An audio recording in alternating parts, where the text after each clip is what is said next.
Hi, I'm Senator Mike Lee. Until recently, most Americans had never heard of the Export-Import Bank, even though it's one of the oldest government institutions in the country, and even though it uses taxpayer dollars to subsidize and give loan guarantees to foreign buyers of U.S. exports. But that changed a few weeks ago because for the first time in its 81-year existence, the Export-Import Bank, or just EXIM as it's often known, is on the verge of extinction. So supporters and opponents of EXIM have launched advertising campaigns to make the case for and against the bank. Last week, during my monthly teletown hall from Washington, I received a call from a Utah resident who told me about a radio commercial she heard that encouraged the people of Utah to support EXIM. I was curious to know what these commercials in our home state were saying, so I had my staff track them down. Here's an excerpt from one of them. The EXIM Bank will soon expire, putting Utah jobs at risk, maybe even yours. The commercial is right that Utah jobs are in danger. In fact, jobs all across America are in danger. But the ad fails to identify the real source of that danger. It's simply false to say that letting the Export-Import Bank expire would hurt the economy and make companies less competitive overseas.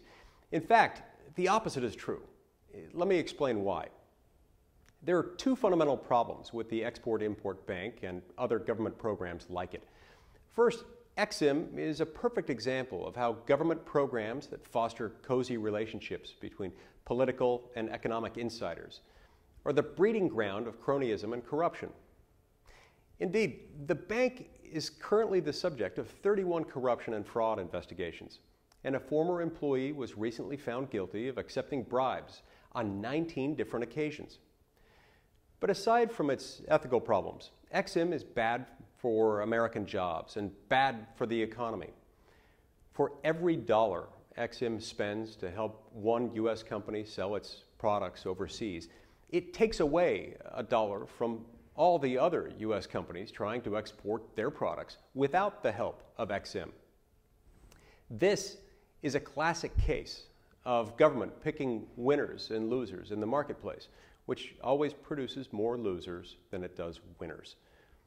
We usually hear only about the winners because the benefits of a program like EXIM are concentrated among a few wealthy and well-connected companies, whereas the costs are spread out among everyone else. But EXIM is so harmful to the economy that it's not difficult to find people who are hurt by it.